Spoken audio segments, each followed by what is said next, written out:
The sky didn't scream, the ground didn't crack, no angelic trumpet blasted from the clouds.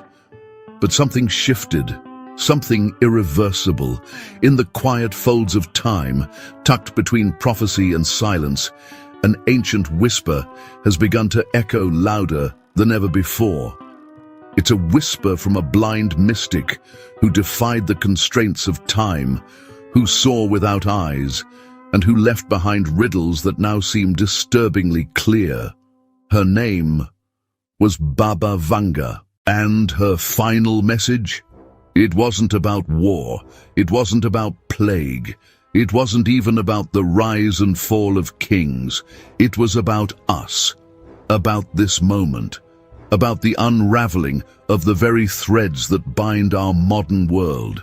So, before we dive into what might be the most unnerving prophecy you've ever heard, make sure you like this video, subscribe to the Interconnected Zone, and share it with someone you trust.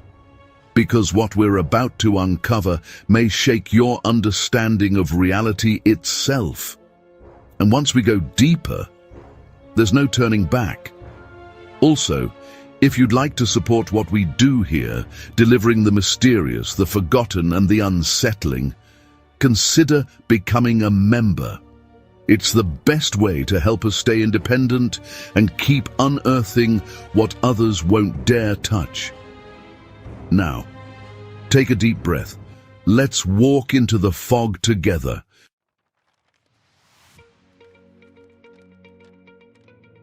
Born in 1911 in a small village nestled in what was then the Ottoman Empire, Baba Vanga was not supposed to be a seer. She was an ordinary girl, living in poverty, tending to her daily chores. But fate had other plans. When she was just 12 years old, a freak storm swept through her village. Blinded by the swirling winds and lifted off the ground, she was thrown into a nearby field. Days later, her family found her with her eyes sealed shut, caked in dust and dried tears. But she was alive, and something had changed. She was never the same again. Soon after, Baba Vanga began to speak in strange patterns. She told neighbors of events that hadn't yet happened. She described places she had never visited. She predicted deaths, disasters, and transformations that defied explanation. And over time, the Balkan people began to whisper that a prophet walked among them. She foresaw the fall of the Soviet Union. She predicted 9/11. She warned of the Fukushima nuclear disaster. Even the sinking of the Kursk submarine, she spoke of it in chilling clarity. And she did all of this without eyes. If you're watching this and feeling a little skeptical, that's understandable. Prophets are often dismissed until their words come true. So ask yourself this: how could a blind woman from a forgotten village possibly foresee events across oceans and decades? Coincidence or something else entirely? This brings us to her final and most alarming vision, a warning so veiled in metaphor, yet so piercing in truth, that even now, researchers, mystics, and skeptics are all beginning to wonder. Has the collapse already begun? Before we go further into this unraveling message, pause for a moment and drop your thoughts in the comments. What do you believe about Baba Vanga? Prophet? Hoax? Or something stranger still? Your voice matters in this mystery. And remember, if you haven't subscribed yet, do it now. It's the only way to make sure you don't miss what's coming next. Because in the next few minutes, we're about to trace her final words, and they lead somewhere dark.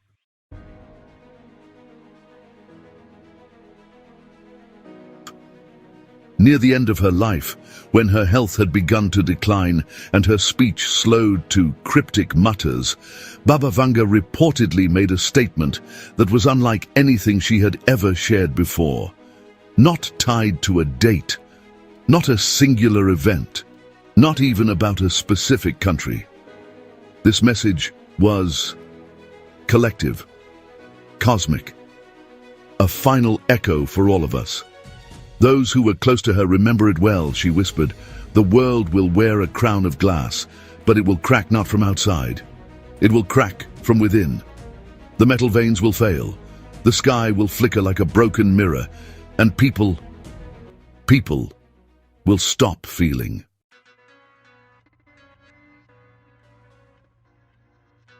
A crown of glass, metal veins, the sky flickering. Let's peel it apart.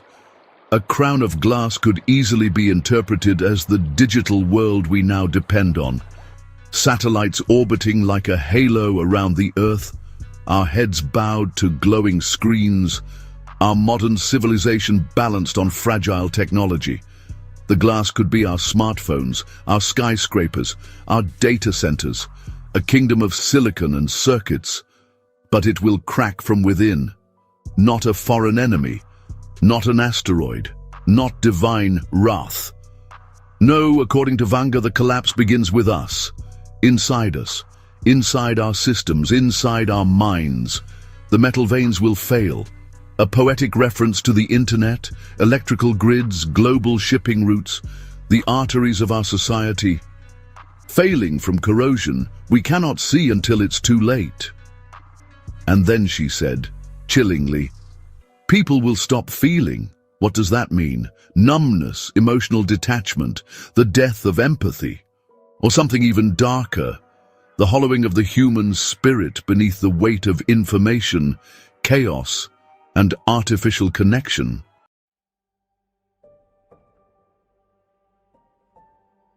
She didn't offer a fix. She didn't give a date. All she said was this: when people start to feel everything and nothing at the same time, the end will not be loud. It will be unnoticed. No mushroom cloud, no marching armies, just a slow fade into apathy. Now I ask you, look around. Right now. At your news feed, your neighborhood, your own emotional landscape. Do you see it happening? Are we already inside the collapse? Before we go deeper, I want you to share your thoughts in the comments. What does people will stop feeling mean to you? Are we becoming desensitized? Have we already lost something we didn't even realize was precious? Let's talk. This channel isn't just a voice, it's a community of seekers, and we want to know what you see. And while you're here, if this journey is resonating with you, if you feel the eerie weight of truth stirring beneath Vanga's words, go ahead and like, share, and subscribe before we get further lost in the fog.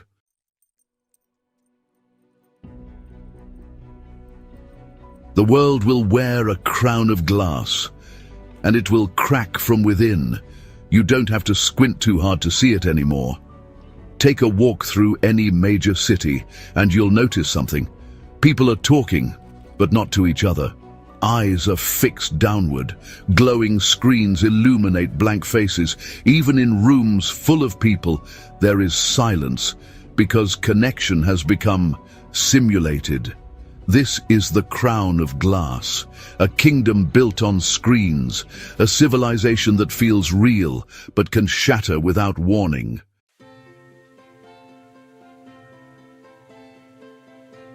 Let's go deeper. Metal veins will fail. Let's translate that into our modern lifelines. First, the internet, the neural network of the modern world. One solar flare, one major cyber attack, one unforeseen cascade of digital failure, and suddenly the glass cracks. Banking systems shut down. Water grids stop flowing. Flights are grounded. Hospital machines flicker off. It's not a Hollywood fantasy. It's already happened, in pieces. In 2021, a single server configuration error brought down Facebook, Instagram, and WhatsApp globally for hours. That's over 3.5 billion people suddenly severed from communication. Panic followed. The system was fragile, and it showed.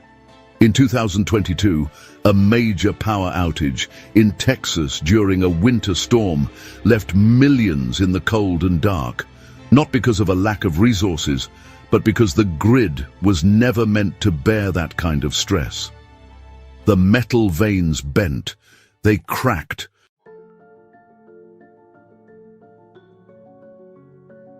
Everywhere we see systems so tightly wound, so interconnected, that a tremor in one corner becomes a quake across the globe. A delayed shipment of microchips in Taiwan becomes a car shortage in Germany. A hacked oil pipeline in the US sparks fuel panic across multiple states. The veins are real, and they're bleeding. But Baba Vanga's warning didn't stop at infrastructure. It was also about us. People will stop feeling. In a time of mass information, we have never been more aware, yet somehow less affected. We scroll past images of war, of famine, of injustice, and feel nothing. A flicker of emotion, then silence, then the next post. This is emotional entropy, the flattening of the human heart. Add to that the rise of artificial intelligence, machines that mimic empathy, art, even consciousness. As AI becomes more human, humans are becoming more machine. Less patience, less reflection, less awe. Algorithms feeding algorithms. People optimizing themselves for systems they no longer understand. Do you feel it? That strange detachment, that quiet sense that something has gone cold, not outside of us but within. If you do, say so in the comments. We're building a space where truth seekers can speak freely, without judgment. What do you see that supports Baba Vanga's vision? Let your voice be part of the puzzle. And if you're still watching, if you're still with us in the fog, don't forget to like, subscribe, and share this video. It helps us survive the algorithm, those same invisible veins running beneath all of us. Now, let's go one step further. What if Baba Vanga's vision wasn't just about collapse, but also a rebirth?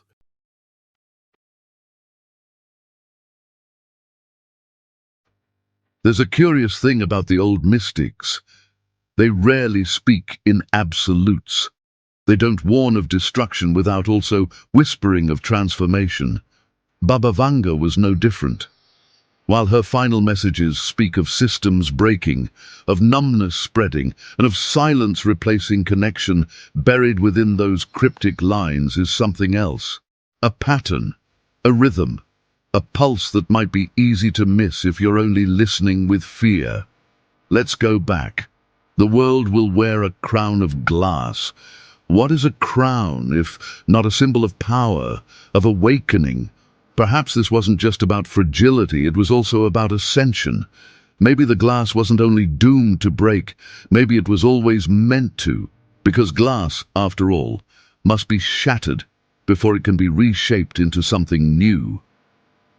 Could Baba Vanga have been hinting that modern society is a cocoon, one that must fracture for something greater to emerge?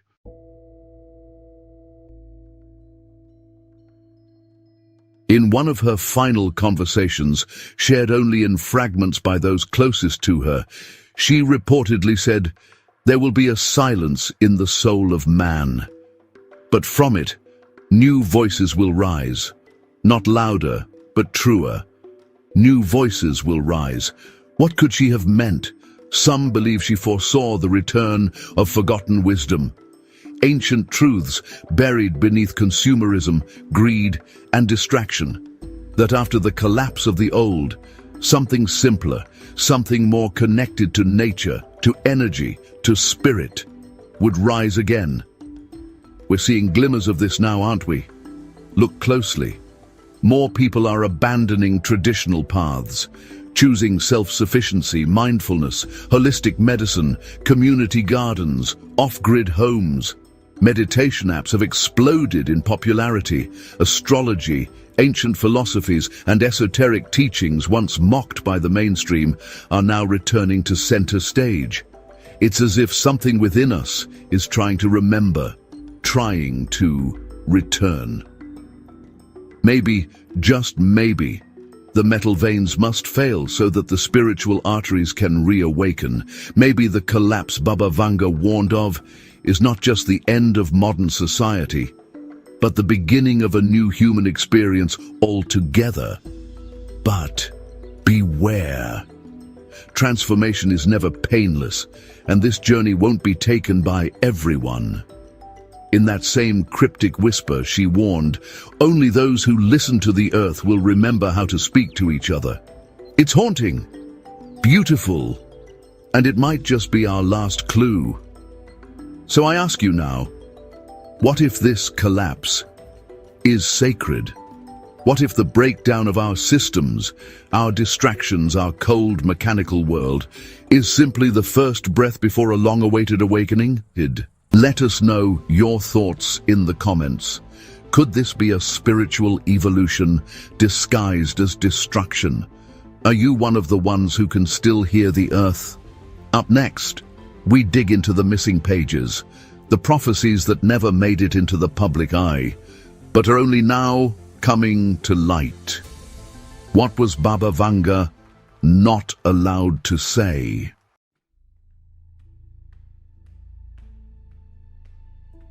There's something strange about the story of Baba Vanga. For a woman who lived in a small Bulgarian village, blind, elderly, and often surrounded by visitors and pilgrims, she somehow became too dangerous. Not to her neighbors, not to her friends, but to governments. For years, Vanga was under surveillance. Both the Bulgarian and Soviet intelligence agencies kept quiet tabs on her, archiving everything she said. Certain visitors were watched, some of her sessions recorded. Yet most of what they collected never released. Why? Because not all her visions were meant to reach the public. Some were deemed too destabilizing.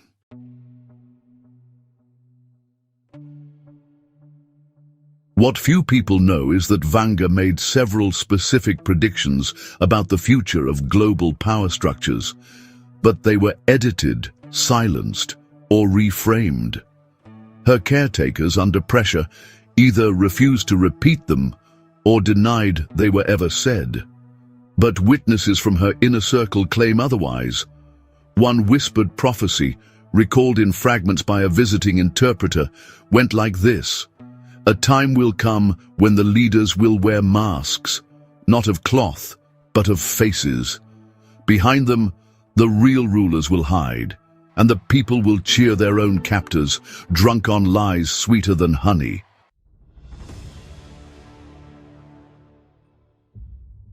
Think about that. What does it mean to wear a mask that's not cloth, but a face? Could she have been describing a future where leaders are no longer what they seem? Where decisions are made by unelected forces behind corporate screens, digital platforms, and algorithms posing as neutral? Where the age of democracy is replaced, not with dictatorship, but with illusion? And what about this? The sky will become a net, and all who fly in it will be caught. Another suppressed vision.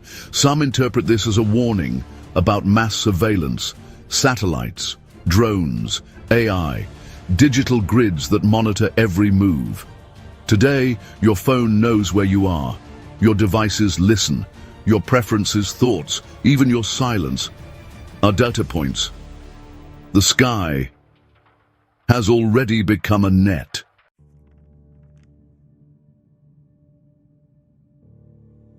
Even more alarming is her alleged prophecy regarding the truth itself. The truth will become poison, and those who drink it will be cast out like madmen.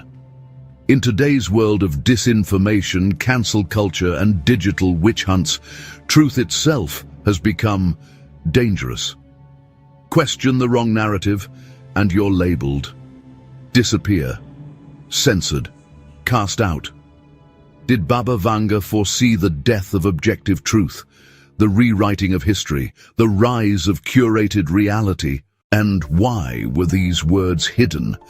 Who benefits from their silence?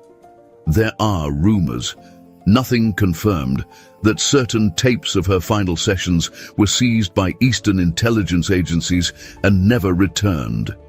The official explanation? State security. But what does that tell you? That her words, her visions, threatened something massive. And now those threats are becoming visible. If you've noticed how fast reality is shifting, how authority feels empty, how systems act more like machines than human institutions, then perhaps you're already seeing what Baba Vanga wasn't allowed to say out loud. But now you know. If this is connecting dots for you, tell us what you think in the comments. Which of these hidden prophecies feels real to you? Do you think they were silenced for safety or for control? And if you're feeling the weight of this, don't forget to like, subscribe, and share this video. It's more than a button. It's how truth spreads in an age of noise.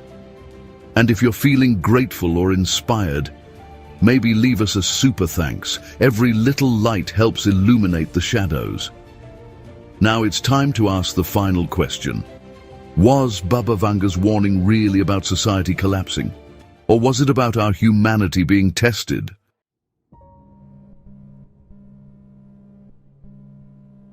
You've heard the warnings. The systems collapsing, the metal veins breaking, the numbness spreading like a fog over our hearts. But hidden between the cracks of Baba Vanga's words is one final message, a test, a challenge. And the question she leaves us with isn't what will happen to the world, but who will we be when it does?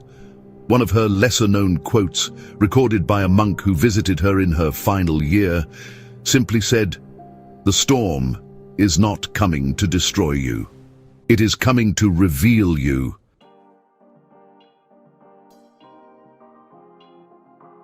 What if the real collapse she foresaw was a kind of mirror? A moment when humanity would finally see itself, without illusion, without the comfort of distraction, without the safety net of lies.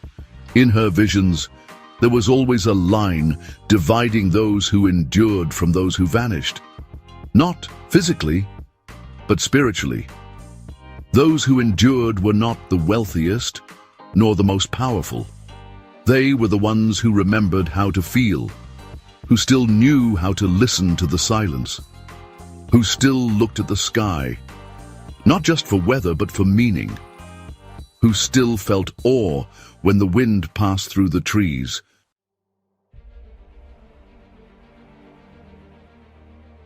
In one chilling vision, she said, "Many will survive, but only some will live." That difference between survival and living is what she was pointing at all along. In the final years of her life, Vanga became increasingly withdrawn. Some believed it was illness. Others believe it was something more, a kind of grief, a knowing, because she had seen the test, and she knew not all of us would pass it. The test isn't written. There are no clear instructions. It's happening in real time. It's in how we treat each other, in how we respond to fear, in whether we choose convenience or truth, in whether we keep running away, or stop, turn around, and face the storm with our eyes open. This might be the most important moment in human history, not because of war or economics or politics, but because we're deciding what kind of species we want to be. One that sleeps through the collapse, numbed by noise, or one that awakens, because awakening might be the only way through. Baba Vanga never claimed to be a savior. She didn't ask to be worshipped. She simply saw, and what she saw, she passed on like a torch in the dark. And now, it's in your hands. You. Not governments, not influencers, not even prophets. You. The way you choose to live, to listen, to feel again, that's what determines whether this collapse is a death or a rebirth. And that's the deepest truth of all. So now, we want to hear from you. Have you felt the test? In your relationships, in your emotions, in your dreams even? Have you sensed a deeper shift, something no headline can explain? Leave a comment, share your experience. This channel is your zone, your mirror, your circle in the storm. And if you've made it this far, if your heart is beating a little differently right now, then like this video, subscribe to the channel, and share this message with others who are searching. Become a member of the interconnected zone to help us stay unfiltered and fierce in our quest for truth. We exist because of your energy, and if this video sparked something in you, you can also leave us super thanks. Not because we ask, but because energy returned is energy received. Now, one final message remains. The echo of a voice beyond time. The last thread of Vanga's legacy. Not a prophecy, but a choice.